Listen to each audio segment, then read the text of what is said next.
श्री चैतन्य मनोभीष्टम्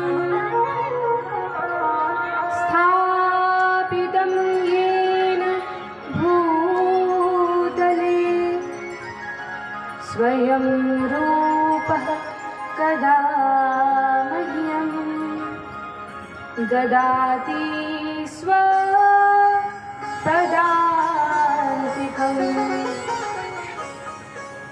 वन्देऽहं श्रीगुरोः श्रीयुतपदकमलं श्रीगुरून् वैष्णवांश्च श्रीरूपं साग्रजातम् सहगण रघुनाथं वितं तं सजीवं साद्वैतं सावधूतं परिजनसहितं कृष्णचैतन्यदेवं श्रीराधाकृष्णपादान् सहगणललिता श्रीविशाखान्वितांश्च। हे कृष्ण करुणा सिन्धो दीनबन्धो जगत्पतये गोपेश गोपिकान्त श्रीराधाकान्त नमोस्तुते। तप्त काञ्चन गौराङ्गी श्रीराधे वृन्दावनेश्वरी वृषभानुसुते देवी प्रणमामि हरिप्रिये। वाञ्छाकल्पतरुभ्यश्च कृपा सिन्धुभ्य एव च पतितात्मानां पावनेभ्यो श्रीवैष्णवेभ्यो नमो नमः। जय श्री कृष्ण चैतन्य प्रभु नित्यानंद श्री अद्वैत गदाधर श्रीवासादि गौर भक्तवृंद। सभी हाथ ऊपर उठाते हुए हरे कृष्णा कृष्णा कृष्णा हरे हरे हरे राम राम राम हरे हरे।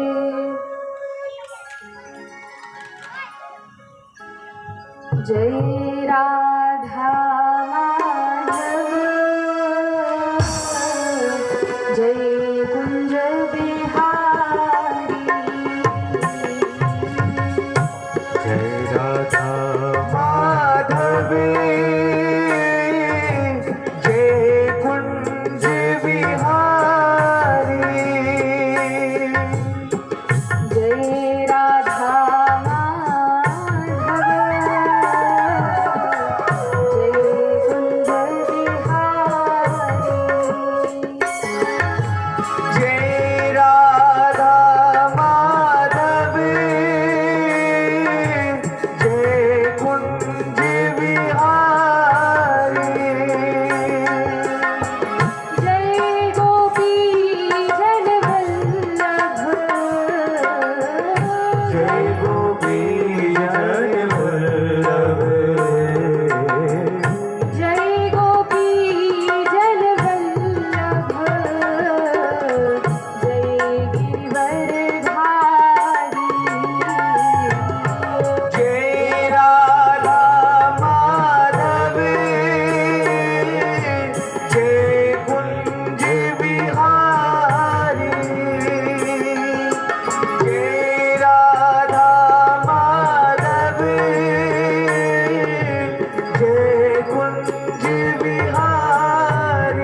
यशोदानंदन ब्रज जन नंदन यशोदानंदन व्रज जन रंजन ओ यशोदानंदन ब्रज जन नंदन यमुना तीर वनचारी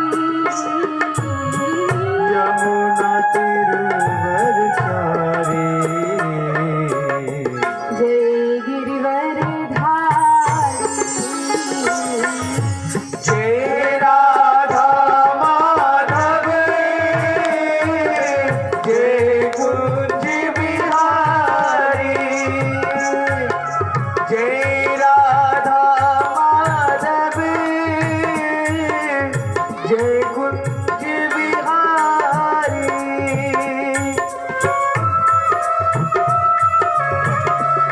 हरि बोल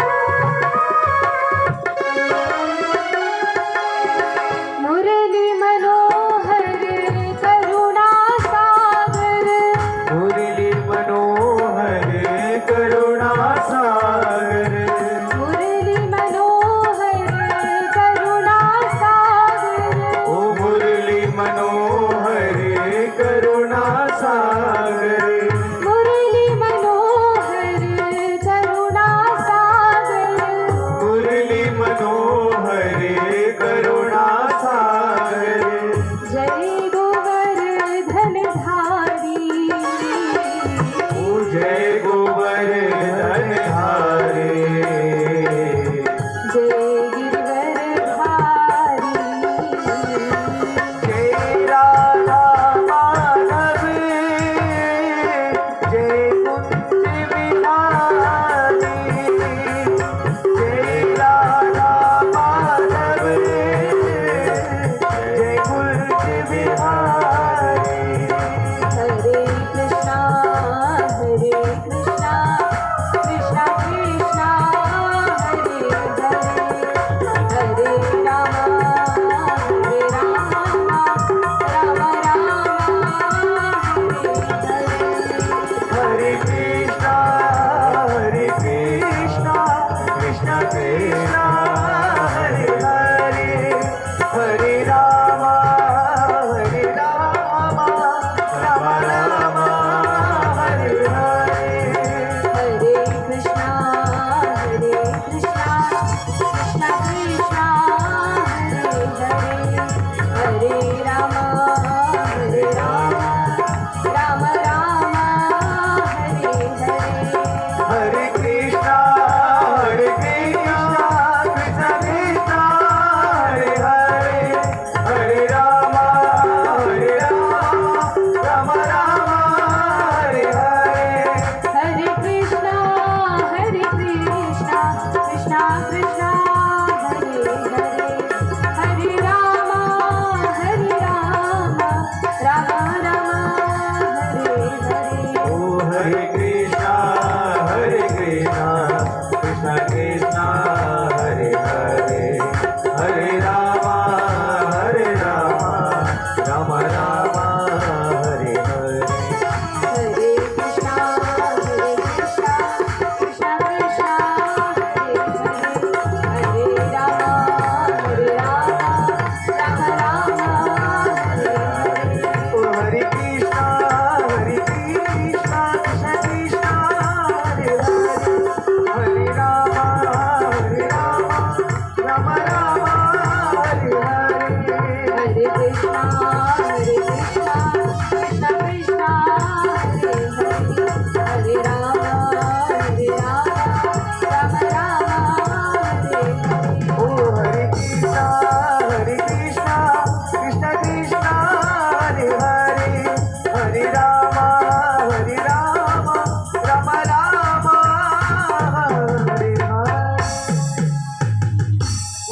विष्णुपाद परमहंस परिव्राजकाचार्य स्तोत्र श्री श्रीमद् अभय चरणारविंद भक्ति वेदांत स्वामी श्रील प्रभुपाद की जय। ओम विष्णुपाद परमहंस परिव्राजकाचार्य स्तोत्र श्री श्रीमद् भक्ति सिद्धांत सरस्वती गोस्वामी श्रील प्रभुपाद ठाकुर की जय। अनंत कोटि वैष्णव वृंद की जय। नामाचार्य शील हरिदास ठाकुर की जय। श्री कृष्ण चैतन्य प्रभु नित्यानंद श्री अद्वैत गदाधर श्रीवासादि गौर भक्त वृंद की जय। श्री श्री राधा कृष्ण गोप गोपीनाथ श्याम कुंड राधा कुंड गिरी गोवर्धन की जय। श्री वृंदावन मथुरा धाम की जय।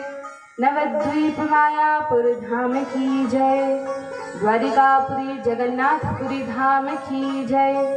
अयोध्या बद्री धाम की जय। गंगा यमुना मैया की जय। भक्ति देवी श्री तुलसी महारानी की जय। श्री श्रीमद् भागवत महापुराण की जय। समवेत भक्त वृंद की जय। समवेत भक्त वृंद की जय। समवेत भक्त वृंद की जय। निताई गौर प्रेमानंदे हरि हरि बोल। भक्तवांछा कल्पतरु भक्त वत्सल शरणागत वत्सल श्री श्री राधा माधव की महती कृपा करुणा से हम सभी को श्रीमद् भागवत कथा सुनने का सुअवसर प्राप्त हुआ है। आज कथा का 5वां दिवस है। भगवान श्री बालकृष्ण प्रभु की सुंदर बाल लीलाओं का श्रवण वर्णन होगा और गोवर्धन पूजा भी मनाई जाएगी। कल सभी ने बड़ी धूमधाम से भगवान श्री कृष्ण का जन्मोत्सव मनाया। भगवान श्री कृष्ण का जन्म कंस के कारागृह में मथुरा नगरी में होता है और वसुदेव महाराज भगवान श्री कृष्ण को धारण करके अपने मस्तक पर धारण करके यमुना जी पार करके गोकुल ले जाते हैं। लेकिन वर्णन है जब भगवान का प्राकट्य हुआ, जब जेल में भगवान प्रकट होते हैं तो पहले भगवान पुत्र रूप में प्रकट नहीं हुए।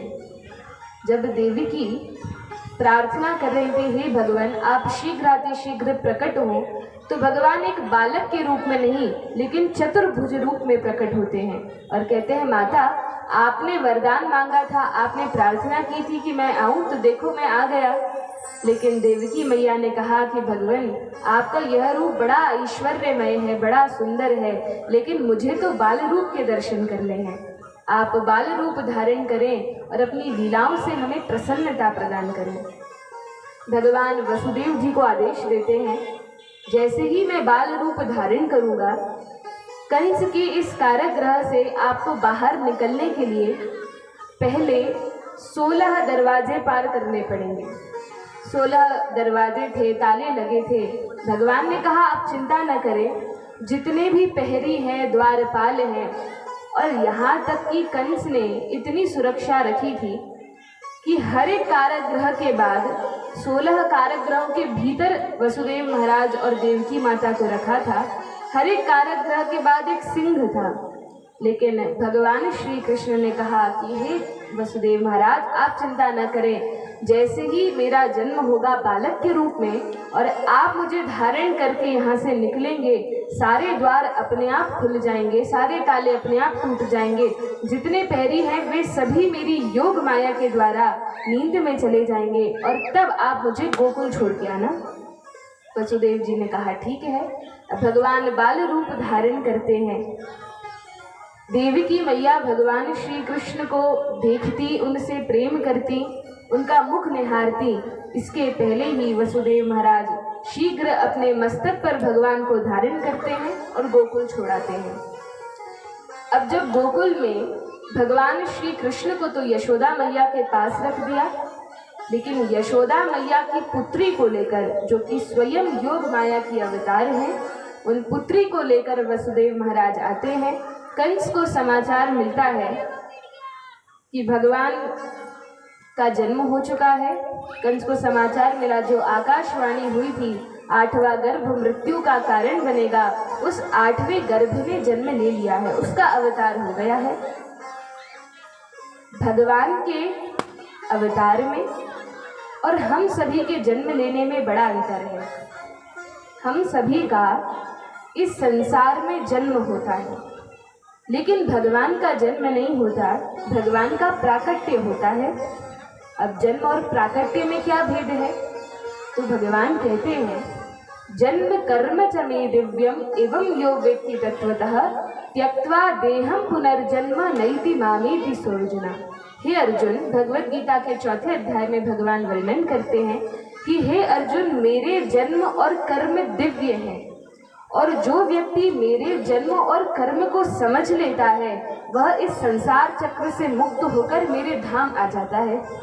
लेकिन भगवान के जन्म और कर्मों को समझना इतना आसान नहीं है, सरल नहीं है, क्योंकि भगवान के जो कर्मों के रहस्य हैं वे बड़े ही गूढ़ हैं।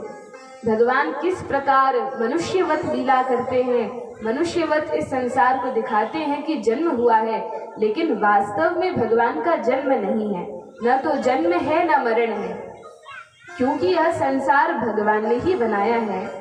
भगवान इसके नियमों से बंधे नहीं हैं। हम सभी संसार के नियमों में बंधे हैं, लेकिन भगवान ने यह जगत बनाया है वो इनके नियमों से नहीं बंधे। अब जिस प्रकार कोई व्यक्ति है और उसे 15 मंजिल की 15 माले की बिल्डिंग पर सबसे ऊपर चढ़ा दिया जाए और उस व्यक्ति को छत पर चढ़ाकर धक्का देकर फेंक दिया जाए, तो उसकी क्या गति होगी? सारे हाथ पांव टूट जाएंगे, रक्त बहने लगेगा। लेकिन वही कोई व्यक्ति 15 मंजिल की बिल्डिंग पे चढ़ा तो है, लेकिन सीढ़ी उतरकर या लिफ्ट से नीचे आए तो क्या उसके हाथ पांव टूटेंगे? क्या उसका कुछ बिगड़ेगा? वो तो जिस हालत में ऊपर था उसी हालत में नीचे आ जाएगा। उसी प्रकार हम सभी भगवान के धाम में थे, भगवान भी अपने धाम में होते हैं, लेकिन जब हम लोग इस संसार में आते हैं तो अपनी इच्छा से नहीं आते, लेकिन अपराध के कारण हमें इस संसार में फेंका जाता है। क्या अपराध किया हमने? भगवान से विमुखता दिखाई, भगवान से विमुख हो गए, भगवान से अपना मुख मोड़ लिया, इसलिए माया ने पकड़कर हमें धक्का देकर इस संसार में भेजा है। अब यह हमारे ऊपर नहीं होता कि हम जिस घर में चाहे उस घर में जन्म ले लें, जिस कुल में चाहे उस कुल में जन्म लें, यह हमारे ऊपर नहीं है, ये कर्मों के ऊपर और भगवान की शक्ति के ऊपर है, वे हमें कहाँ जन्म देना चाहते हैं। लेकिन भगवान स्वयं जब इस धराधाम पर आते हैं तो भगवान को फेंका नहीं जाता, भगवान को बलपूर्वक यहाँ नहीं भेजा जाता, लेकिन भगवान अपनी इच्छा से इस संसार में उतर कर आते हैं। तो भगवान जिसके घर चाहे उसके घर जन्म ले, जैसे माता पिता चाहे उन माता पिता के यहाँ ले, जिस स्थान पर चाहे उस स्थान पर जन्म ले, और भगवान अपनी इच्छा से संसार में आते हैं। तो भगवान के जन्म लेने में, भगवान का जब प्राकट्य होता है उसमें, और हम सभी जीवों के जन्म लेने में बड़ा अंतर है। भगवान अपनी इच्छा से आते हैं, अपनी इच्छा से जाते हैं, लेकिन हम सभी माया के वशीभूत होकर आते हैं, और जब यह जिस प्रकार कर्म होते हैं उस प्रकार से मृत्यु को प्राप्त होना पड़ता है। तो भगवान कहते हैं, जन्म कर्म च मे दिव्यम। तो जो ध्यान पूर्वक कथा को श्रवण करते हैं, समझते हैं कि भगवान के जन्म और कर्म किस प्रकार हैं, वे इनकी गूढ़ गति को समझ पाते हैं। आज बड़ा ही शुभ दिन है। भगवान श्री कृष्ण जब अपना विस्तार करते हैं अपने गोलोक वृंदावन धाम में, तो भगवान अपना विस्तार करके संकर्षण को उत्पन्न करते हैं। ये संकर्षण शेषनाग बनते हैं जो भगवान की शैया है, और जब भगवान इस पृथ्वी पर लीला करने के लिए आते हैं तब यही संकर्षण भगवान बलराम जी के रूप में आते हैं, दाऊ भैया के रूप में आते हैं। और वही संकर्षण, वही बलराम जी जब इस पृथ्वी पर भगवान के साथ लीला करने के लिए कलयुग में आते हैं, कलयुग में जब भगवान का अवतार होता है, वर्णन है कलयुग में भगवान के मुख्य रूप से 2 अवतार हैं। एक रहस्यमय अवतार है और एक प्रकट अवतार है। प्रकट अवतार इस कलयुग में कल्कि अवतार है, जो सभी लोग जानते हैं कि कलयुग के अंत में भगवान कल के रूप में प्रकट होते हैं। लेकिन इस कलयुग में भगवान का एक रहस्यमय अवतार भी है, और वह रहस्यमय अवतार कलयुग प्रारंभ होने के 5000 वर्ष बाद होता है, और वह अवतार श्री चैतन्य महाप्रभु के रूप में है। जब भगवान श्री कृष्ण चैतन्य के रूप में आते हैं और भगवान के परम पार्षद बलराम जी नित्यानंद महाप्रभु के रूप में आते हैं, तो आज श्री नित्यानंद महाप्रभु का आविर्भाव दिवस है। बोलिए भक्तवत्सल भगवान की जय, श्री नित्यानंद महाप्रभु की जय। तो गौर निताई के रूप में भगवान इस धराधाम पर प्रकट होते हैं, और ये भगवान का परम करुणामय अवतार है। भगवान अपनी करुणा दिखाने के लिए, क्योंकि पहले के युगों में कुछ असुर हुआ करते थे तो भगवान उनका वध कर देते थे, लेकिन इस कलयुग में 2-4 असुर नहीं है। एक रावण, हिरण्यकशिपु, हिरण्याक्ष, 2-4 असुर नहीं है। इस कलयुग में तो हर गली गली में असुर है। तो भगवान कहाँ तक अवतार लेंगे और कहाँ तक किस किस का वध करेंगे?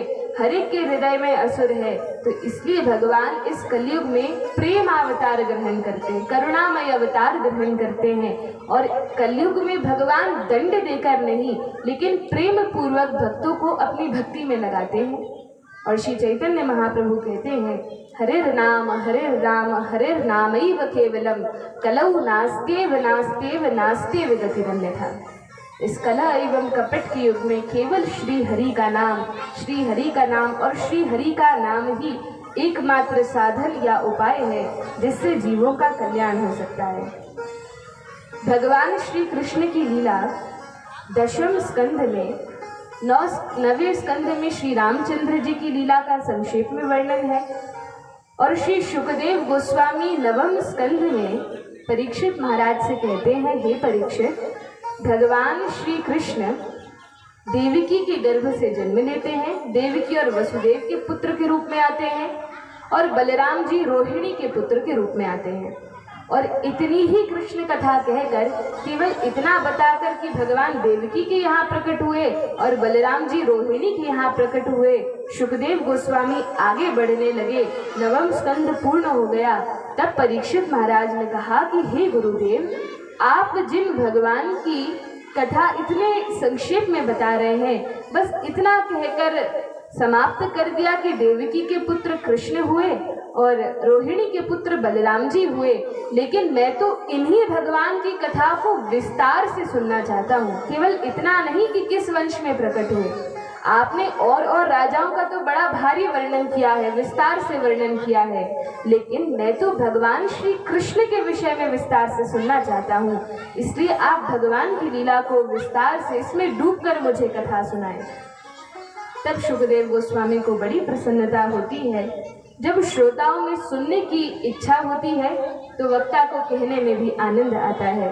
तब शुकदेव गोस्वामी बड़े विस्तार से 10वें स्कंध में भगवान की लीलाओं का वर्णन करते हैं। तो 10वां स्कंद बहुत बड़ा है, इसलिए 10वें स्कंद को 2 भागों में विभाजित किया है। एक है पूर्वार्ध और एक है उत्तरार्ध।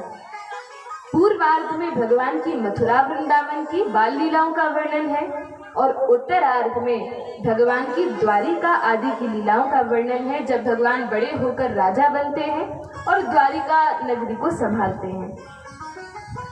आज तो हम भगवान की बाल लीलाओं पर चर्चा करेंगे।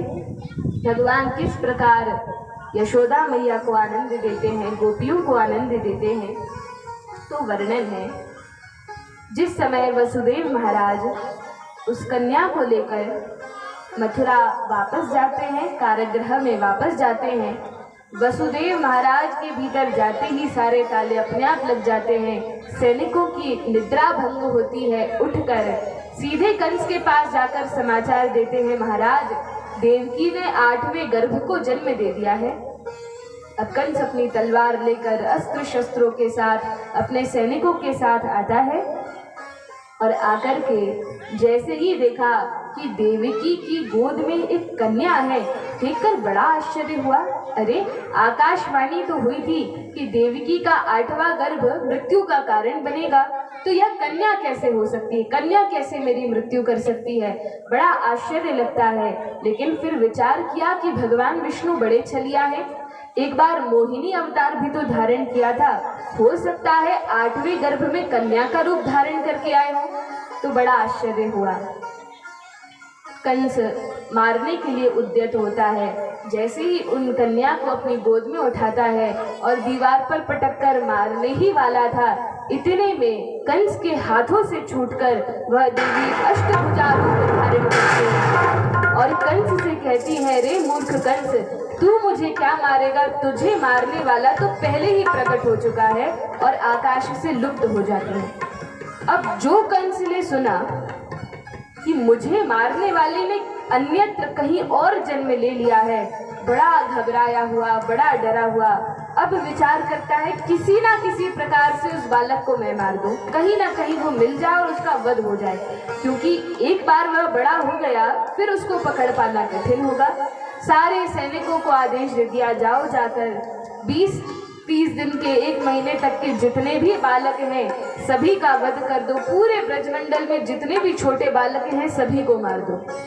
क्योंकि कंस के मंत्रियों ने कहा, चाणूर और मुष्टिक ने कहा कि हे महाराज, जिस भी बालक ने जन्म लिया होगा देवकी के गर्भ से, वह अभी कहीं दूर नहीं पहुंचा होगा, ब्रजमंडल में ही होगा, तो आप सैनिकों को भेजिए। अब कंस सैनिकों को भेज देता है, लेकिन सैनिकों पर विश्वास नहीं है। अघासुर की बहन पूतना को बुलाता है और पूतना को बुला करके कहता है कि हे बहन, ऐसी आकाशवाणी हुई थी, पूतना को तो पता ही था, और अभी मैंने अष्टभुजा देवी का दर्शन किया है। उन्होंने मुझे बताया कि मुझे मारने वाले का जन्म हो गया है। अब तुम अपने स्तनों में कालकूट विष लगा कर जाओ। ये कालकूट विष कैसा है? इतना भयंकर विष है जिसको सूंघने मात्र से मनुष्य का शरीर का अंत हो जाए, कोई मर जाए, इतना भयंकर विष है। पूतना कहती है, ठीक है महाराज, और यह बाल घातनी खेचरी है, आकाश मार्ग से उड़ने वाली है।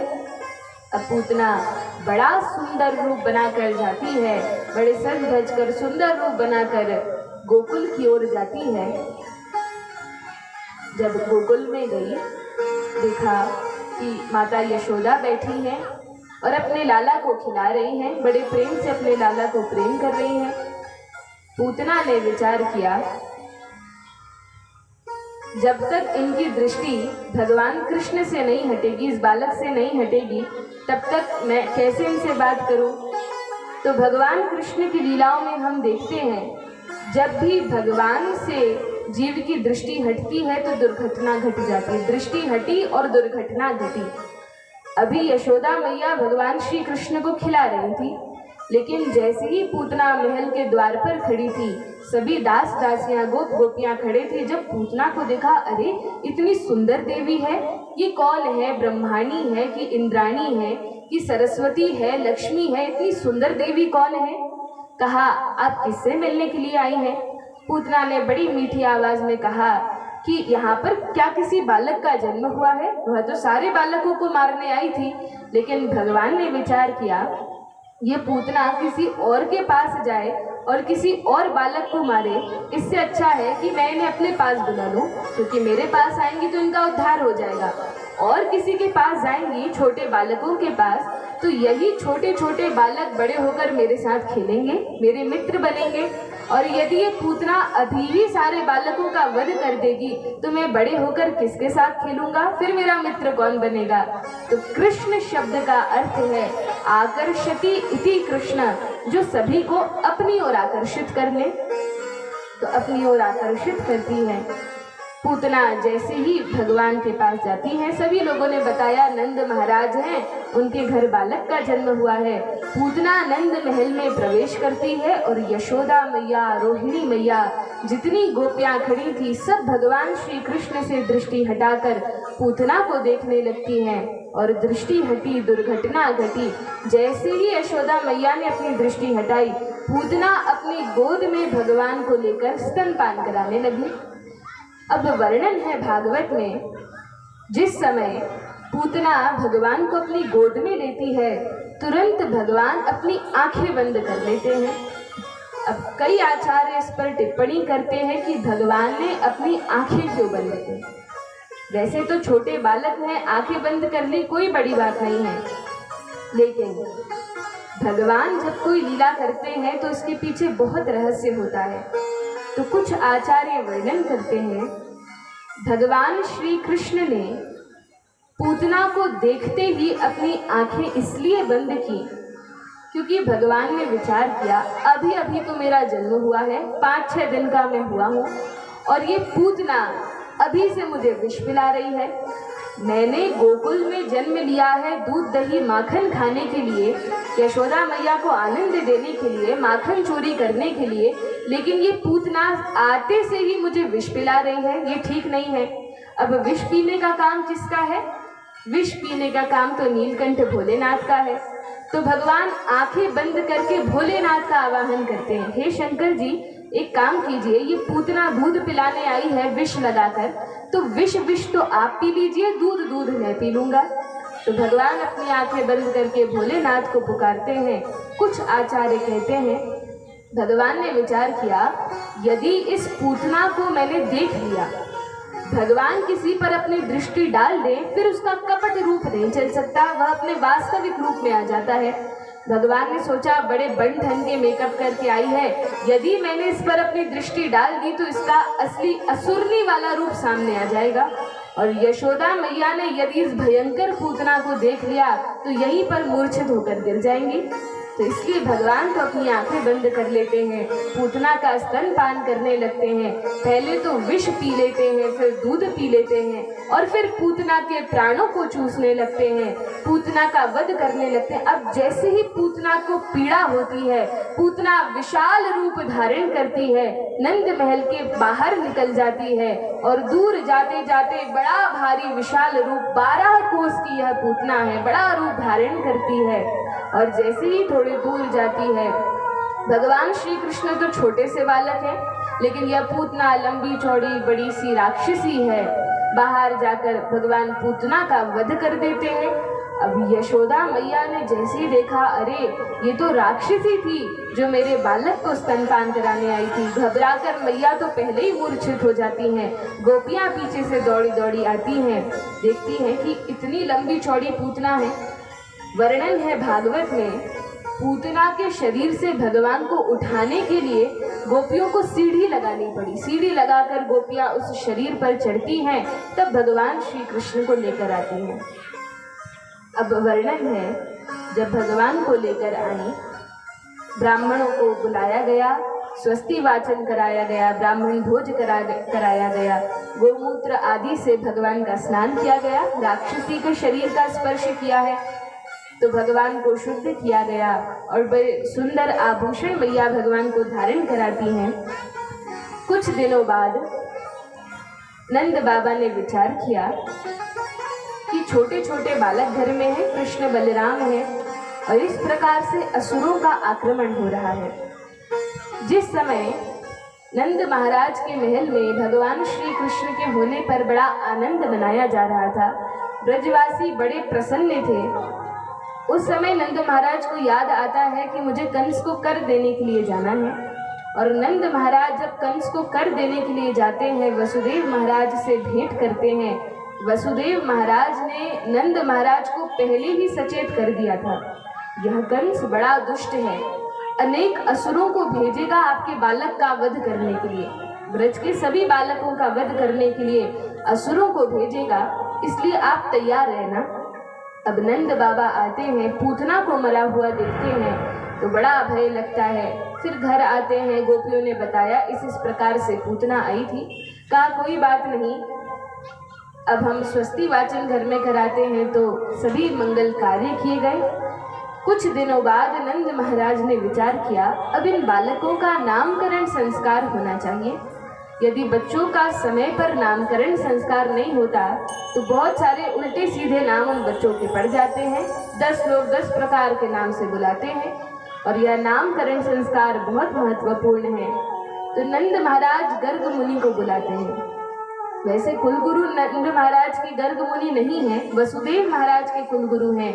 लेकिन जब कुलगुरु के पास गए नामकरण कराने के लिए तो गुरुजी ने कहा गर्ग मुनि अभी ब्रजमंडल में है, उनसे अच्छा कोई महात्मा नहीं है, उनसे आप निवेदन करें कि वे नामकरण संस्कार करें। अब भगवान श्री कृष्ण का नाम रखने के लिए, नामकरण करने के लिए जब गर्ग मुनि आए, नंद महाराज ने कहा बहुत बड़ा उत्सव करेंगे, सभी को बुलाएंगे ब्रजवासियों को, और इस प्रकार से कृष्ण बलराम का नामकरण होगा। लेकिन गर्ग मुनि कहते हैं यदि उत्सव करोगे तो कंस को पता चल जाएगा कि यहाँ पर बालक है, इसलिए कोई उत्सव नहीं, केवल एक कारक, केवल एक गौशाला में जाकर वहीं इनकी माताओं को बैठाकर इन बालकों का नामकरण होगा। अब भगवान श्री कृष्ण अपनी माता की गोद में और बलराम जी अपनी माता रोहिणी की गोद में बैठे हैं, केवल नंद बाबा भीतर हैं और गर्ग मुनि हैं। अब गर्ग मुनि जैसे ही नामकरण करने लगे, पहले तो रोहिणी माता के पुत्र बलराम जी के नामकरण की बारी आई, तो जैसे ही दाऊ भैया का नामकरण करने की बारी आई, देखा एकदम सफ़ेद रंग के हैं, बड़े सुंदर हैं। कहा ये बड़े हो जाएंगे, इनमें बल बहुत होगा, इसलिए इनका एक नाम बलदेव है, और भी नाम है इनका, एक नाम संकर्षण है, क्योंकि गर्ग मुनि ने मन ही मन विचार किया, क्योंकि इन बलराम जी को देवकी के गर्भ से खींचकर यशोदा के गर्भ में डाला गया, रोहिणी के गर्भ में डाला गया, इसलिए इनका नाम संकर्षण हुआ। और इनमें बल बहुत है, लेकिन सभी को आनंद देने वाले हैं, और जो सभी को आनंद देने वाले हैं उनका नाम राम है, इसलिए इनका नाम बलराम होगा, बलदेव होगा, संकर्षण होगा। इस प्रकार से इन्हें पुकारा जाएगा। लेकिन जब भगवान श्री कृष्ण के नामकरण की बारी आती है, तब गर्ग मुनि भगवान को देखते ही रह जाते हैं। भगवान को देखते ही गर्ग मुनि पहचान जाते हैं ये साधारण बालक नहीं, यह तो स्वयं भगवान है। अब जो भगवान की ओर देखा, कहा इनके एक दो नाम है हो तो बताएं, इनके तो सहस्त्रों नाम हैं, असंख्य नाम हैं, लेकिन फिर भी आकर्षति इति कृष्णा, क्योंकि ये सभी का अपनी ओर आकर्षण करेंगे, इसलिए इनका प्रमुख नाम कृष्ण होगा। बाकी तो इनकी लीलाओं के हिसाब से इनके अनेक नाम होंगे। और इस प्रकार से भगवान श्री कृष्ण का और बलराम जी का नामकरण संस्कार किया। ब्रज में सभी गोपियाँ, सभी ब्रजवासी बड़े आनंदित हैं, क्योंकि स्वयं भगवान श्री कृष्ण जो आनंद है वे ब्रज में लीला कर रहे हैं। तो सभी ब्रजवासी बड़े मग्न हैं, हर समय सभी की जिह्वा पर भगवान श्री कृष्ण का ही नाम होता है। गोपियाँ आते जाते कोई भी काम करते हुए भगवान का नाम स्मरण करती हैं, भगवान के नाम का कीर्तन करती हैं। ओ तेरी मंदे मंदे मुस्कनिया पे, ओ तेरी मंदे मंदे मुस्कनिया पे बलिहार सांवरे, बलिहार सांवरे, बलिहार सांवरे, बलिहार सांवरे। ओ तेरी मंदे मंदे मुस्कनिया पे, तेरी मंदे मंदे मुस्कनिया पे बलिहार सांवरे, बलिहार सांवरे।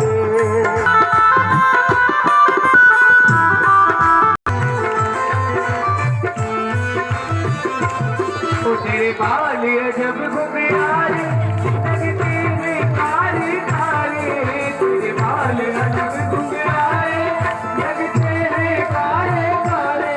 ओ तेरे बाल अजब घुंघराले, घुंघराले, लगते हैं काले काले। ओ तेरी तिरछी सी प्यार सांवरे, बलिहार सांवरे।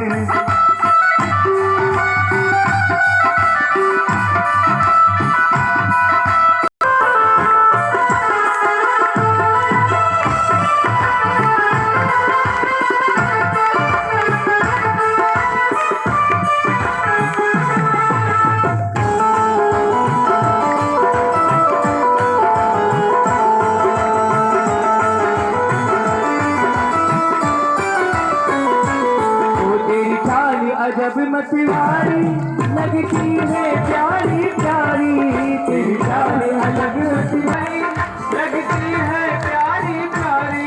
वो तेरी पायल की अधकनिया पे तेरी पायल की हार सावरे तेरे हार सावरे बलिहार सावरे वो तेरी मंदी मंदी मुस्कनिया पे तेरी मंदी मंदी मुस्कनिया पे बलिहार सावरे बलिहार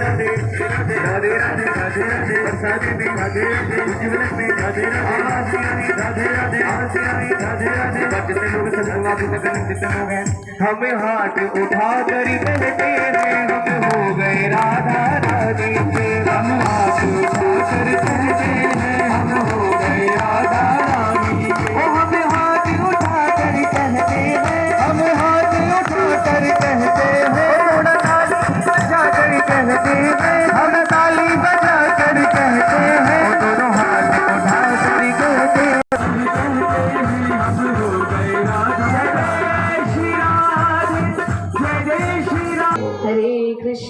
हरे कृष्णा कृष्णा कृष्णा हरे हरे हरे राम राम राम हरे हरे। भगवान श्री कृष्ण अनेक मनोहारी लीलाएं करते हैं। पूतना के बाद जब कंस को समाचार मिला कि एक छोटे से बालक ने पूतना जैसी राक्षसी का वध कर दिया, तब कंस को निश्चित हो गया कि वही बालक है जो देवकी का 8वां गर्भ है। अब कंस अनेक असुरों को एक एक करके भेजता है यशोदा नंदन भगवान को मारने के लिए, लेकिन हर बार विफल हो जाता है। वर्णन है, भगवान श्री कृष्ण एक दिन अपनी माता यशोदा की गोद में खेल रहे थे। भगवान जब अपनी माता की गोद में थे, नंद महल के बाहर मैया भगवान को खिला रही थी। अपनी गोद में उठाकर बड़े प्रेम से भगवान को घुमा रही थी। लेकिन उसी समय भगवान ने विचार किया, महाराज कंस ने अभी एक असुर को आदेश दिया है मुझे मारने के लिए। कौन सा असुर है? तृणावर्त को भेजा है। इस बार बवंडर के रूप में एक असुर को भेजा है जिसका नाम तृणावर्त है, और यह तृणावर्त आने वाला है। लेकिन माता तो मुझे गोद से नीचे ही नहीं उतारती। अब भगवान ने विचार किया क्या किया जाए। भगवान अपना वजन बढ़ा लेते हैं, भारी हो जाते हैं। अब भगवान छोटे से बालक हैं, 9-10 वर्ष के। मैया ने विचार किया इतना सा बालक, इतना भारी वजन हो रहा है। माता ने सोचा ठीक है, घर के अंदर के काम है। भगवान श्री कृष्ण को वहीं नीचे रख दिया और अपने काम करने चली गई। अब भगवान तो प्रतीक्षा ही कर रहे थे कि माता भीतर जाए और तृणावर्त को हम बुलाएं। अब जैसे ही तृणावर्त आया, देखा कि यही बालक है, नंद महल में खेल रहा है। तृणावर्त छुपके से आके भगवान को अपनी गोद में उठा लेता है और भगवान तो खिलखिलाते हुए हंस रहे हैं, किसी से नहीं डरते। भगवान तो बड़े प्रसन्न हैं, तृणावर्त की गोद में भी चले गए। तृणावर्त जैसे ही भगवान को आकाश में ऊपर ले जाने लगा, कंस ने कहा था उस बालक को मेरे पास लेकर आना, बन सके तो मेरे पास लाना, अन्यथा वही मार देना। तो तृणावर्त प्रयास कर रहा है भगवान श्री बालकृष्ण प्रभु को मथुरा ले जाने का। जैसे ही गोद में उठाता है, भगवान छोटे से बालक हैं, तृणावर्त की गर्दन पकड़कर लटक जाते हैं और भगवान अपना वजन एकदम हल्का कर लेते हैं। तृणावर्त जैसे ही भगवान को ऊपर ले जाने लगा, भगवान ने अपना वजन हल्का कर लिया और आराम से, जिस प्रकार कोई बच्चा खेलता है, उस प्रकार से भगवान खेलते हुए आकाश में उड़ गए, बड़े प्रसन्न हैं। लेकिन जैसे ही तृणावर्त मथुरा की ओर भगवान को ले जाने लगा, भगवान अपना वजन इतना भारी कर लेते हैं, इतना भारी कर लेते हैं, कंच से उठाते नहीं बनता। तृणावर्त जब वापस आता है, जब गोकुल की ओर, नंद महल की ओर आने लगा, फिर भगवान ने अपना वजन हल्का कर लिया। अब जब वह नीचे आए, भगवान वजन हल्का कर ले, ऊपर ले जाए तो भगवान को तो बड़ा आनंद आए एरोप्लेन में उड़ने का, और भगवान अपना वजन हल्का कर ले। लेकिन जैसे ही मथुरा की ओर ले जाने लगे, भगवान फिर भारी हो जाए। अब तृणावर्त बार बार मथुरा जाए, बार बार गोकुल आए, और इस प्रकार से भगवान को तो घूमने में, आकाश में खेलने में बड़ा आनंद आ रहा है। लेकिन तृणावर्त यहाँ पे बड़ा परेशान है, क्या किया जाए, न तो मथुरा ले जा पा रहा हूँ, सोचा इसका वध कर देना चाहिए। जैसे ही भगवान के वध करने का विचार किया, भगवान अपना वजन भारी करते हैं, तृणावर्त नीचे आ जाता है, और नंद महल के बाहर एक पत्थर है, उस पत्थर पर सिर टकराकर तृणावर्त का उद्धार हो जाता है। बोलिए भक्तवत्सल भगवान की जय, वृंदावन बिहारी लाल की जय। भगवान ने तृणावर्त का उद्धार कर दिया। जब तृणावर्त का उद्धार किया, कंस और अधिक भयभीत हो गया। यह बालक कोई साधारण नहीं है, यह तो सभी असुरों का एक एक करके वध कर रहा है। अभी भगवान श्री कृष्ण थोड़े बड़े हुए हैं। एक दिन भगवान ने अपनी करवट बदली। अब छोटे से भगवान हैं, जब करवट बदलते हैं, यशोदा मैया इतनी आनंदित हो उठती हैं। नंद बाबा से कहा, इस बार तो उत्सव करेंगे। बालक ने करवट बदली, अब मैं अपनी सभी सहेलियों को, सखियों को, गोपियों को बुलाऊंगी और इस बार बड़ा उत्सव मनाया जाएगा, घर के भीतर ही बड़ा उत्सव मनाएंगे। नंद महाराज ने कहा, ठीक है। अब यशोदा मैया ने विचार किया, सभी को निमंत्रण तो भेज दिया, अब सभी गोपियां आएंगी, गोप आएंगे, लेकिन छोटे से कन्हैया को देखकर सब गोदी में उठाने के लिए कहेंगे, सब खिलाएंगे, और ऐसा करने से भगवान की नींद खराब होगी, कृष्ण की नींद खराब होगी। तो यशोदा मैया ने भगवान श्री कृष्ण को छुपाकर आंगन में जो छकड़ा रखा था, जो गाड़ी, बैलगाड़ी रखी थी, उस पर बहुत सारे दूध, दही, घी के मटके लाद दिए और बैलगाड़ी के नीचे भगवान को झूले में रखकर छुपा दिया। जब गोपियां आएंगी, सब घर के भीतर प्रवेश करेंगी, कोई भगवान को देख नहीं पाएगा।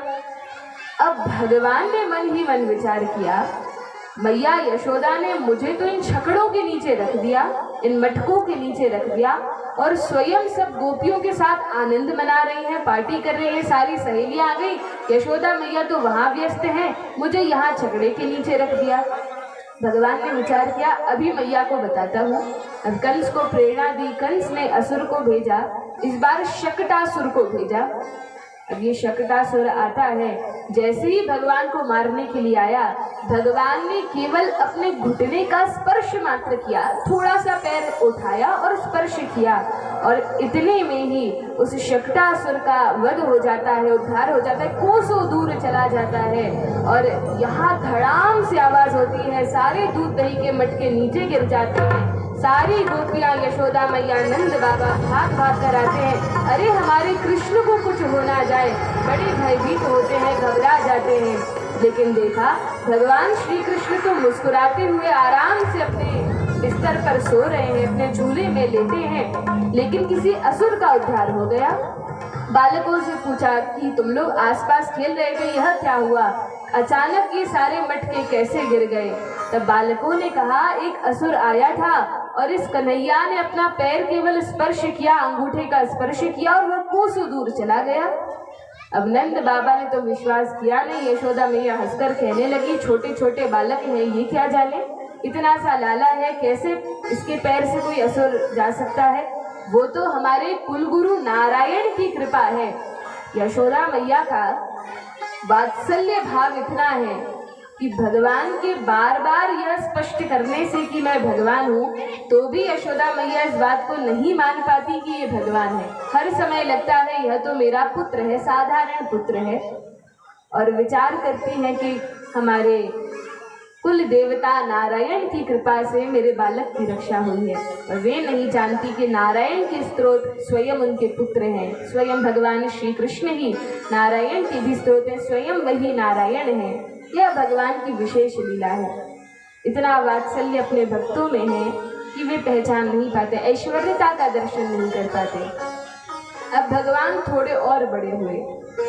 भगवान ने विचार किया, मैं इस ब्रज में वृंदावन में जो काम करने के लिए आया था अब वो प्रारंभ कर देना चाहिए।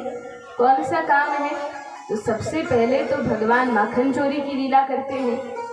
अब भगवान के कुछ मित्र बन गए हैं। भगवान ने अपने सभी मित्रों को बुलाया। भगवान की आयु छोटी ही है, लेकिन भगवान घुटने घुटने चलना सीख गए हैं। अब भगवान ने अपने सभी मित्रों को एक दिन बुलाया और कहा कि अब हम एक कार्य शुरू करने वाले हैं। मित्रों ने कहा, कहो कन्हैया क्या करना है? भगवान ने कहा, अब हम एक पार्टी बनाएंगे और एक आंदोलन शुरू करेंगे। मित्रों ने कहा, कौन सा आंदोलन? माखन चोरी का आंदोलन शुरू करेंगे, घर घर जाकर माखन चोरी करेंगे। मित्रों ने कहा, ठीक है, लेकिन हमें तो चोरी करना नहीं आता। भगवान ने कहा, बड़ा आसान है, तुम्हें कुछ नहीं करना, मैं जैसा जैसा बताऊंगा वैसे वैसे करना। मित्रों ने कहा, कन्हैया ये क्या उल्टी शिक्षा हमें दे रहे हो? यदि चोरी करेंगे तो माताएं इतना मारेंगी कि ठीक कर देंगी। हम ये गलत कार्य नहीं कर सकते। मैया बाबा ने सिखाया है कि चोरी करना गलत है या नहीं करना चाहिए। भगवान ने कहा, अरे हम कोई धन धान्य की सोना चांदी की चोरी तो कर नहीं रहे, हम तो माखन की चोरी करेंगे।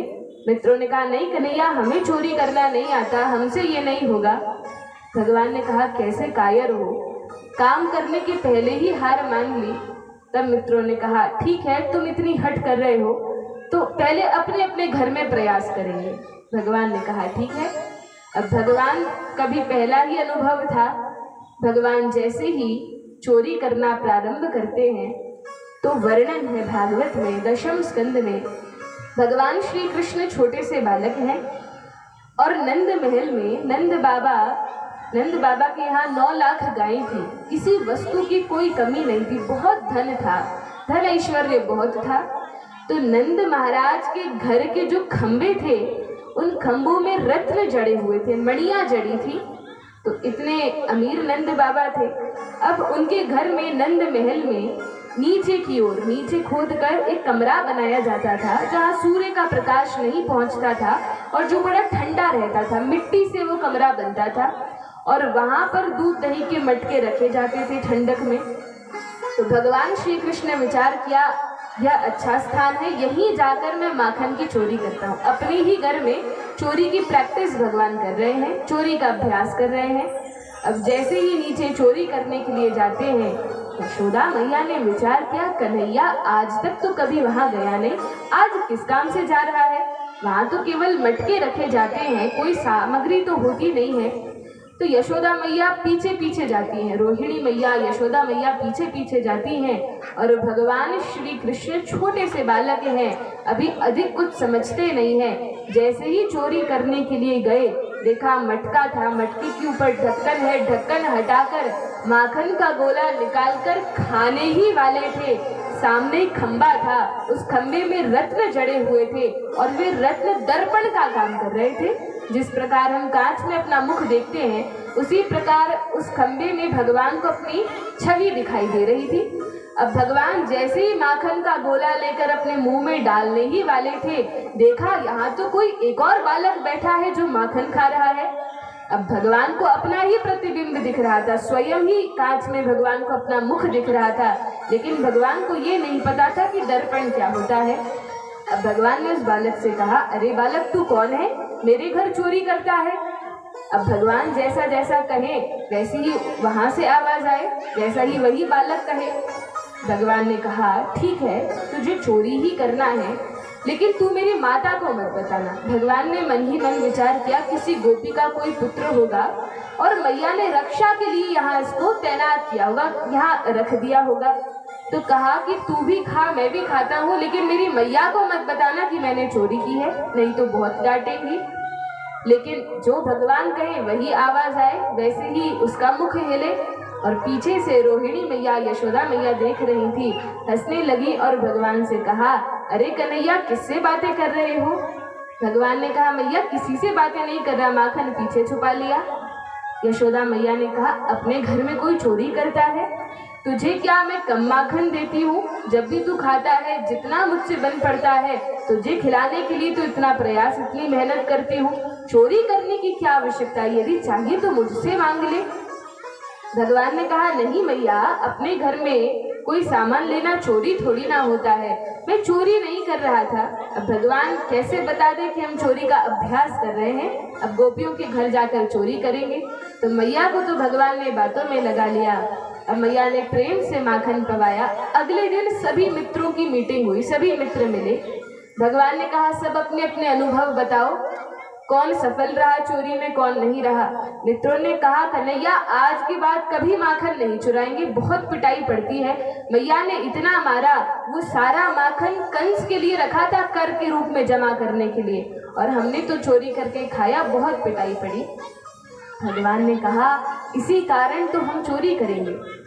हमारे ब्रज की गोपियाँ इतनी मेहनत करती हैं, परिश्रम करती हैं, इतना सारा माखन निकालती हैं, लेकिन हमारे ब्रज के बालक ही वह माखन नहीं खा पाते, उन गोपियों के पुत्र वह माखन नहीं खा पाते।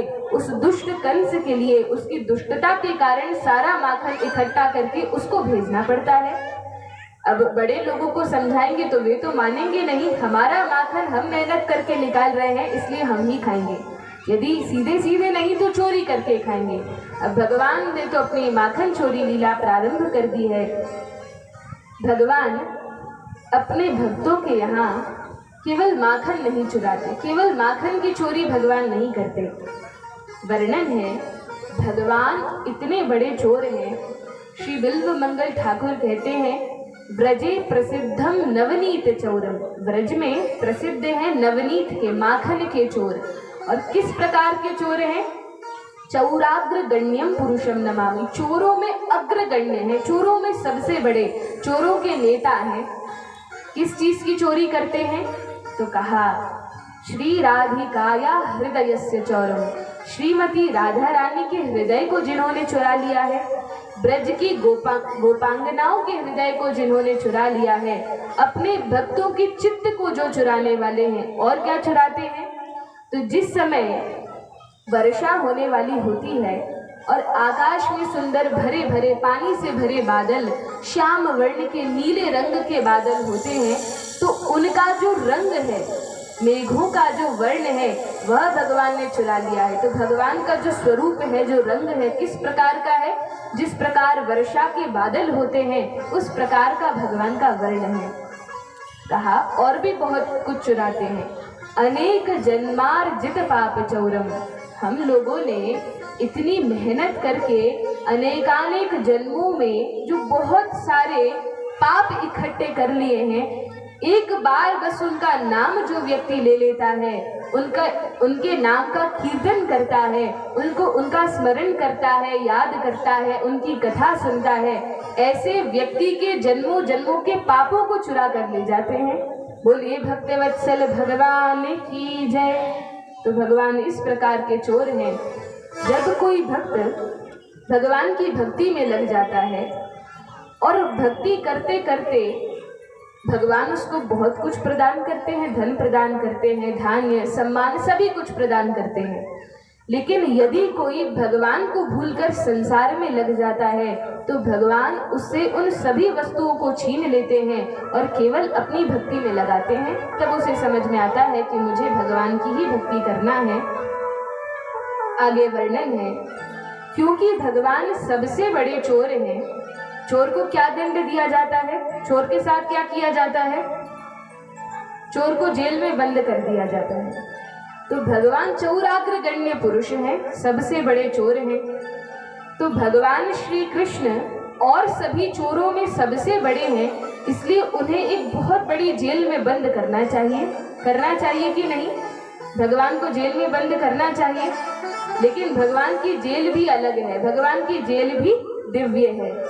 अब वर्णन है कि इस संसार के साधारण चोर जब चोरी करते हैं तो उन्हें संसार की जेल में बंद करते हैं, लेकिन क्योंकि भगवान अपने भक्त के चित्त को चुरा लेते हैं, सभी कुछ चुरा लेते हैं, पापों को चुरा लेते हैं, गलत आदतों को चुरा लेते हैं, तो इस प्रकार से भगवान चोरी करते हैं।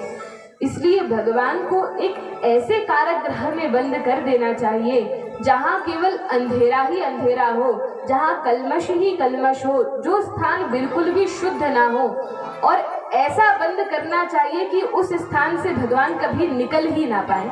यहाँ के चोर तो 5-6 सालों में जमानत करके बाहर आ जाते हैं, लेकिन भगवान को ऐसी जेल में बंद करें कि वहाँ से कभी निकल ना पाए।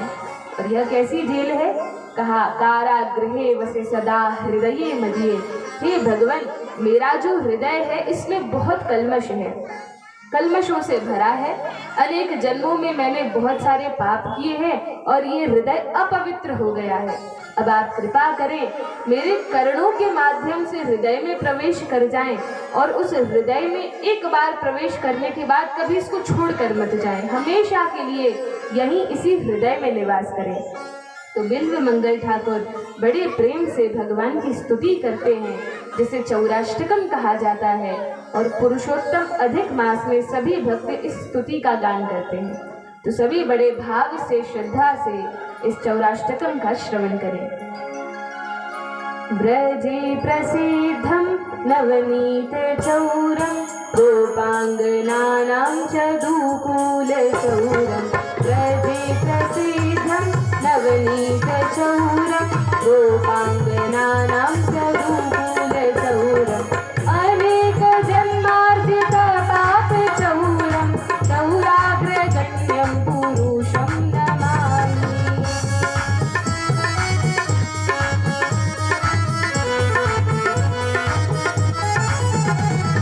श्रीराधिकाया हृदयस्य चौरं नवाम्बुदश्यामलकान्तिचौरं। पदाश्रितानां च समस्तचौरं चौराग्रगण्यं पुरुषं नमामि।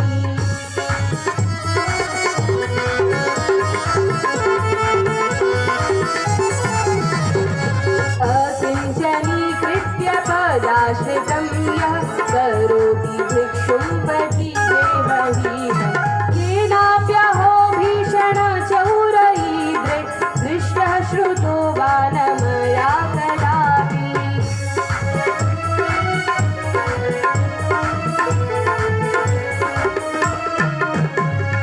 यदीयनामापि हरत्यशेषं गिरिप्रसारानपि पापराशि। आश्चर्यरूपो ननु चौरैर्द्रे दृष्टः श्रुतो वा न मया कदापि।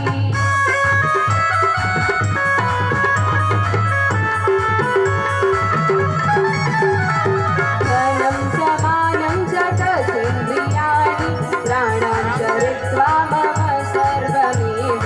पलायसे कुत्र धृतोऽद्य चौर त्वं भक्तिदान्यासि मया निरुद्धः।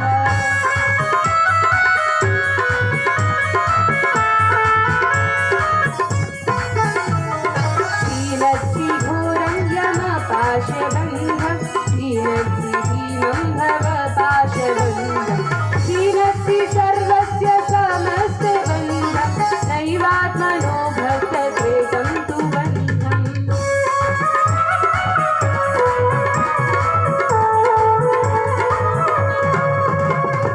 मन्मानसे तामसराशि घोरे कारागृहे दुःखमये निबद्ध। लभस्व हि चौरहरे चिराय स्वचौर्यदोषोचितं मेव दण्डम्।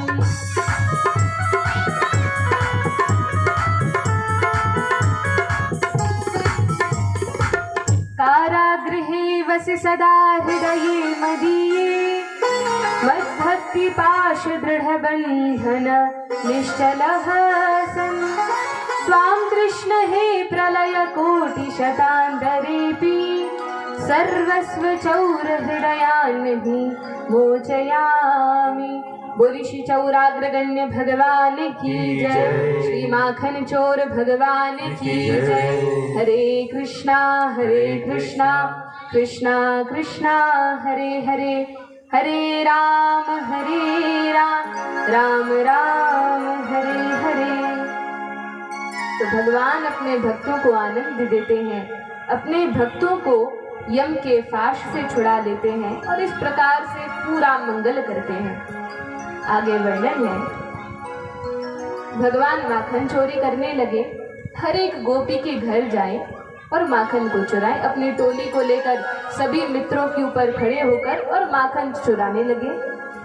अब जब ये गोपियां माता यशोदा के पास आती कि मैया आपके लाला ने हमारे यहाँ माखन चुराया है, ये बहुत लोगों के घर चोरी करने लगे हैं। अब जितनी गोपियां यशोदा मैया के पास आती थी, इसलिए नहीं आती थी कि भगवान की शिकायत करें और भगवान को दंड मिले, लेकिन ये गोपियां मैया यशोदा के घर इसलिए आती थी क्योंकि जितनी बार कृष्ण की शिकायत करने के लिए जाएंगे उतनी बार कृष्ण के दर्शन होंगे। और भगवान के रूप में ऐसा माधुर्य है, ऐसा आकर्षण है कि गोपियां बार बार कृष्ण के दर्शन करना चाहती हैं। अब यशोदा मैया ने भगवान से कहा, कन्हैया देख, हमारे घर कोई कमी तो है नहीं, क्यों गोपियों के घर जाकर माखन चुराता है, क्यों नाम बदनाम करता है। अब भगवान श्री कृष्ण हजार कारण दे कि मैया मैंने माखन नहीं चुराया, माता मैंने माखन नहीं चुराया, और सब कुछ कहने के बाद फिर भगवान ये कारण देते हैं कि मैंने माखन क्यों चुराया। पहले तो भगवान मना कर देते हैं कि मैंने माखन नहीं चुराया, फिर मैया को समझाते हैं कि माखन क्यों चुराया, और फिर मैया बार बार समझाती हैं, ठीक है अभी तक चुराया अब मत चुराना। भगवान हर बार हाँ कहते, लेकिन फिर से माखन चोरी प्रारंभ कर देते। एक दिन गोपी ने विचार किया, मैया घर में तो कन्हैया को डांटती कि कन्हैया तूने माखन क्यों चुराया, लेकिन जब कोई गोपी आती शिकायत करने के लिए मैया तेरे कन्हैया ने माखन चुराया, तो मैया कहती मेरे घर कोई कमी तो है नहीं दूध दही माखन की, जो मेरा लाला तेरे घर चुराने आएगा, तू झूठ कहती है। गोपियां तो इस प्रकार से मुंह लटका कर चली जाती। एक दिन गोपियों ने विचार किया, अब कन्हैया को रंगे हाथ पकड़कर मैया के पास ले जाएंगे, कैसे पकड़ा जाए। तो एक गोपी बड़ी चतुर थी, उस गोपी ने अपने घर में माखन रखा और माखन की मटकी ऊपर टांग कर उसमें घंटी बांध दी। गोपी ने सोचा जैसे ही कृष्ण आएगा माखन की मटकी में हाथ लगाएगा, तुरंत घंटियां बजने लगेंगी और मैं जाकर कन्हैया को पकड़ लूंगी और मैया के पास ले जाऊंगी। अब भगवान श्री कृष्ण जैसे ही अपनी मित्र मंडली के साथ आते हैं, गोपी तो अपना काम कर रही थी, कहीं दूर चली गई थी कि अब तो ध्वनि आ जाएगी, आवाज आएगी, तुरंत भागकर आ जाऊंगी। भगवान श्री कृष्ण ने जैसे ही मित्रों के ऊपर चढ़ के देखा, गोपी बड़ी चतुर हो गई है, आज इसने मटकी के ऊपर घंटी बांधी है। भगवान ने कहा, अब भगवान तो अनंत कोटि ब्रह्मांड नायक हैं, सभी के भगवान है, परम ईश्वर है। तो भगवान ने घंटी को देखकर विचार किया, अभी घंटेश्वर को बुलाते हैं और उनसे कहेंगे कि आपकी एक भी घंटी बजनी नहीं चाहिए। भगवान तो अखिल ब्रह्मांड नायक है। अब घंटियों के जो ईश्वर है घंटेश्वर, उन्हें बुलाया और जैसे ही हाथ जोड़कर घंटेश्वर ने कहा, भगवान आज्ञा कीजिए। भगवान ने कहा, देखो हमारी गोपियों ने यहाँ पर बहुत सारी घंटियां बांध के रखी हैं, लेकिन आपकी एक भी घंटी बजनी नहीं चाहिए, यदि बज गई तो फिर देखना। महादेव घंटेश्वर ने कहा, भगवान जैसा आप आज्ञा करेंगे वैसा ही होगा, चिंता न करें, आप कितना भी माखन चुराएं एक भी घंटी नहीं बजेगी। भगवान ने कहा ठीक है, हुआ भी ऐसे ही। भगवान ने मटकी में हाथ डाला, जानबूझकर घंटी को बजाने का प्रयास किया, लेकिन आवाज ही ना आए, घंटी ना बजे। अब भगवान ने माखन निकाला, मित्रों को खिलाया। जब मित्रों के पेट भर गए, कहा कन्हैया हम तो तृप्त हो गए, थोड़ा माखन तुम भी खा लो। भगवान ने कहा मेरे घर कमी नहीं है, वो तो तुम्हें खिलाने के लिए मैं चोरी करता हूँ। अब भगवान ने विचार किया, राम अवतार में इन बंदरों ने मेरी बड़ी सहायता की थी और उस समय मैंने इनको कुछ भी नहीं दिया, इन्होंने इतनी सहायता की, लंका तक गए, युद्ध किया, लेकिन बदले में मैंने कुछ भी नहीं दे पाया। चलो अब माखन खिलाते हैं, ब्रज का माखन साधारण तो है नहीं, तो सभी बंदरों को बुला बुलाकर भगवान अपने हाथों से माखन खिलाएं, घंटी ना बजे। अब सबके पेट भर गए, बंदर भी माखन ले लेकर फेंकने लगे, थूकने लगे। तो मित्रों ने कहा, कन्हैया लगता है ये माखन गोपी ने बासा माखन बांध के रखा है, आज अच्छा ताजा ताजा माखन नहीं है, थोड़ा चख के तो देखो। भगवान ने कहा, नहीं नहीं मेरा मन नहीं है। लेकिन जब मित्रों ने हट किया, भगवान ने कहा, ठीक है थोड़ा खा लेते हैं। अभी तक तो घंटी नहीं बजी थी, लेकिन जैसे ही भगवान श्री कृष्ण ने मटकी में से माखन निकाला और अपने मुंह में डाला ही था कि सारी घंटियां एक साथ बज उठी। बोलिए वृंदावन बिहारी लाल की जय। भगवान ने माखन तो खाया, लेकिन बड़ा क्रोध आया।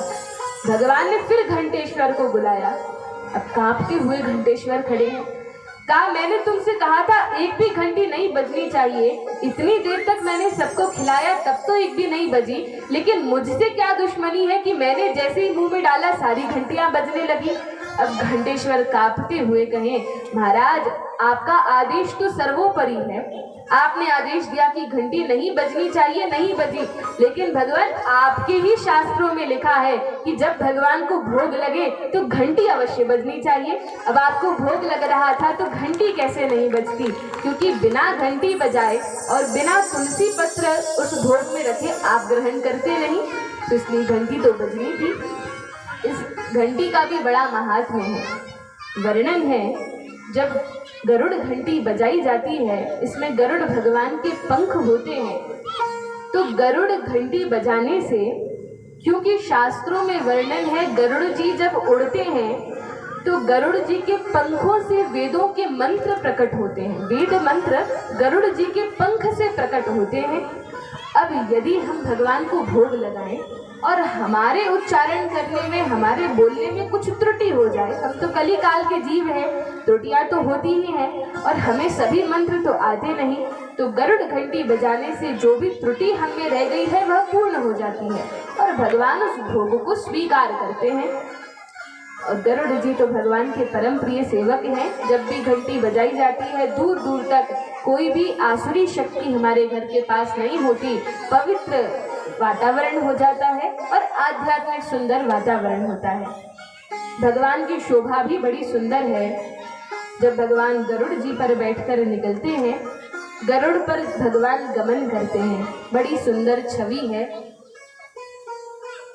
श्रृंगेरी मठ के शंकराचार्य ने संस्कृत में भगवान की एक बड़ी सुंदर स्तुति लिखी है, जिसमें वे वर्णन करते हैं किस प्रकार भगवान गरुड़ पर गमन करते हैं और वे गरुड़ पर गमन करने वाले भगवान मेरे सभी पापों को और सभी तापों को नष्ट कर दें।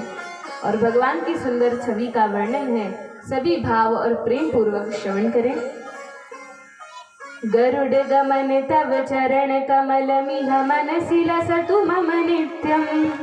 गरुड़ गमन तव चरण कमल मिह मनसि लसतु मम नित्यम। मनसि लसतु मम नित्यम। मम तापम पातुरुदेवा, मम तापम पातुरुदेवा, मम तापम पातुरुदेवा, मम तापम पातुरुदेवा। गरुड़ गमन तव चरण कमल मिह मनसि लसतु मम नित्यम। मनसि लसतु मम नित्यम। मम तापम पातुरुदेवा, मम तापम पातुरुदेवा, मम तापम पातुरुदेवा, मम तापम पातुरुदेवा।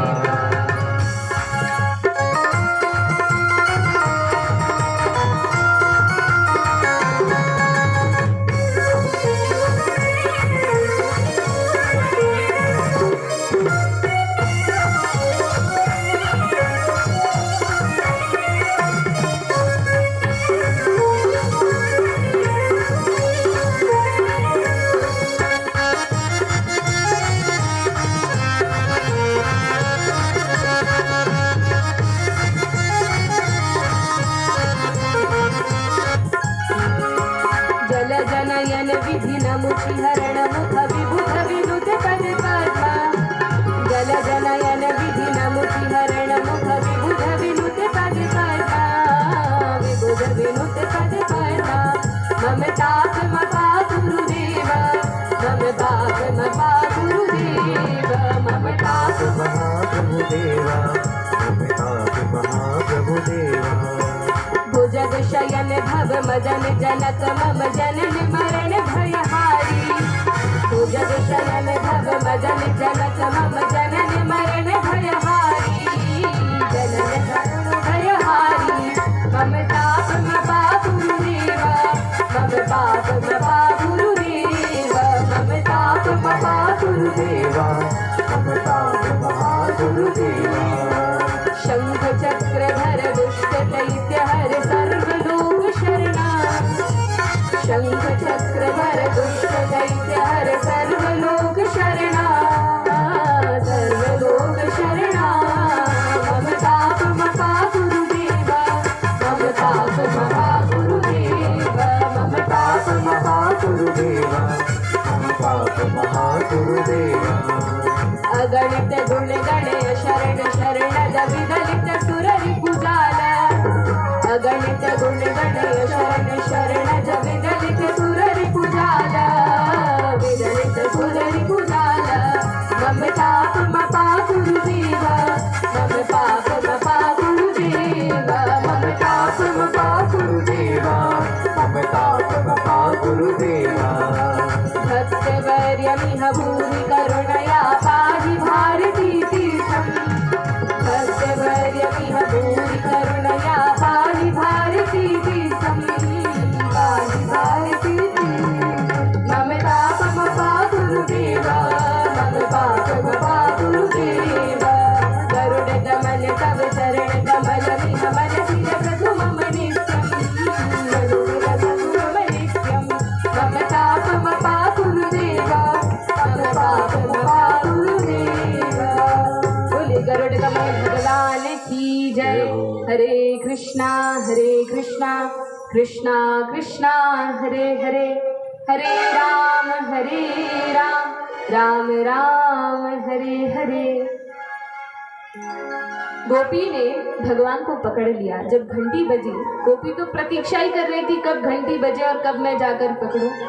दौड़ती हुई आती है, भगवान को पकड़ लेती है। बाकी मित्र तो सब भाग जाते हैं। अब भगवान श्री कृष्ण ने विचार किया, अब पकड़ा तो गए हैं, क्या किया जाए। विचार करने लगते हैं। इतने में गोपी भगवान के हाथ को पकड़ के नंद महल की ओर जाने लगी। जब भगवान को लेकर नंद महल की ओर जा रही थी, मार्ग में ही, रास्ते में ही नंद बाबा सामने आए। अब जैसे ही गोपी ने नंद बाबा को देखा, देखते ही घूंघट डाल लिया। गांव में तो सब लोग एक दूसरे को पहचानते हैं, घूंघट चलता है। तो जैसे ही घूंघट डाला, भगवान श्री कृष्ण ने सोचा अच्छा अवसर है। अब गोपी ने घूंघट डाल लिया है, कुछ दिख तो नहीं रहा। गोपी से कहा, अरे मैया, तूने इतनी जोर से मेरा हाथ पकड़ के रखा है, मैं तो छोटा सा बालक हूँ, नरम नरम कलाइयाँ हैं, अब ये हाथ दुख गया है। गोपी ने कहा, बहाने मत बनाओ, ये हाथ तब छूटेगा जब नंद महल पहुँच जाएंगे। भगवान ने कहा, नहीं नहीं, मैं ये नहीं कहता, मुझे छोड़ दो। एक काम करो, तुमने एक हाथ पकड़ा है, दूसरा हाथ पकड़ लो। गोपी को दया आ गई, कहा ठीक है। इतने में ही उसी गोपी का बालक भगवान कृष्ण का प्रिय मित्र था। अब खेलते खेलते जा रहा था, भगवान ने इंगित करके बुला लिया। मित्र आया, कहा चुपचाप इशारे में ही सारी बात समझा दी कि अपनी माता का हाथ पकड़ लो, मुझे जाने दो, नहीं तो तुम्हारे साथ खेलूंगा नहीं। अब मित्र ने कहा ठीक है। गोपी ने जैसे ही भगवान का हाथ छोड़ा, भगवान ने उसी गोपी के पुत्र का हाथ पकड़ा दिया और स्वयं तो भागकर पहले ही अपने घर चले गए। अब गोपी तो घूंघट डाले है, पता नहीं है, चुपचाप चली आ रही है। और जैसे ही नंद महल के द्वार पर पहुंची, चिल्लाने लगी, अरे यशोदा बाहर निकलो, देखो आज तुम्हारे लाला को रंगे हाथ पकड़ के लाई हूँ। मैया ने विचार किया, मेरा कन्हैया मेरे साथ बैठकर मेरे हाथ से भोजन कर रहा है और गोपी कह रही है कन्हैया को पकड़ के लाई हूँ। भगवान ने मैया से कहा, देखो मैया, मैं कहता था ना, ये गोपियाँ झूठ कहती हैं। देखो अभी मैं तुम्हारे पास बैठा हूँ और इस प्रकार से मुझ पर दोषारोपण कर रही हैं। मैया ने कहा, कन्हैया मैं समझ गई, अभी देख, अभी गोपी से बात करती हूँ। मैया बाहर निकल कर आई। गोपी ने कहा, देखो तुम्हारे कन्हैया को लेकर आई हूँ। मैया ने कहा, गोपी अपना घूंघट हटा के देख कि ये किसका बालक है। गोपी ने जैसे ही देखा तो स्वयं का बालक था।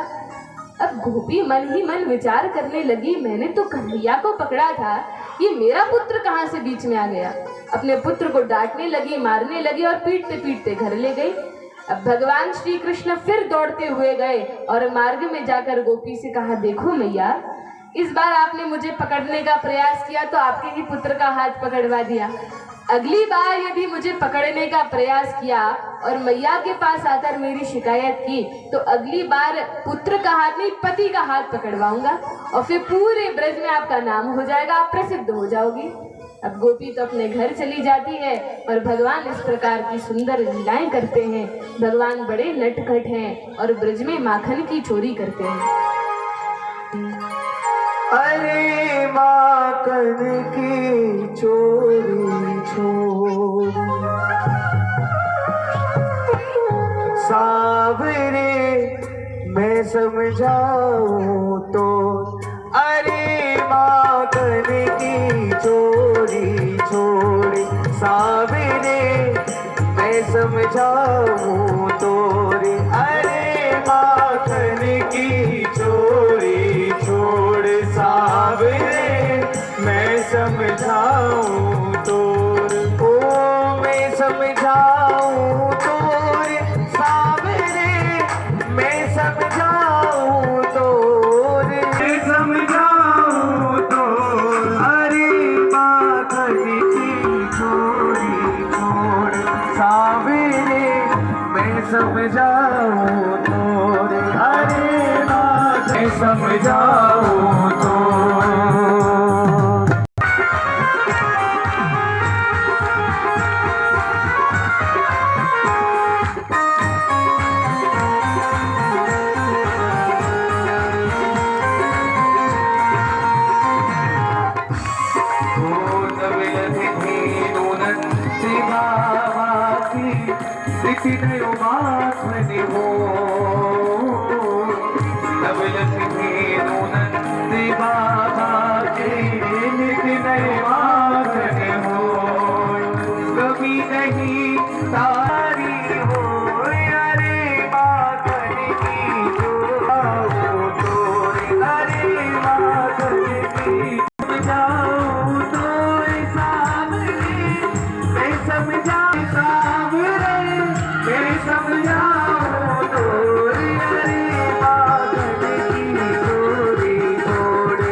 समझाऊं तो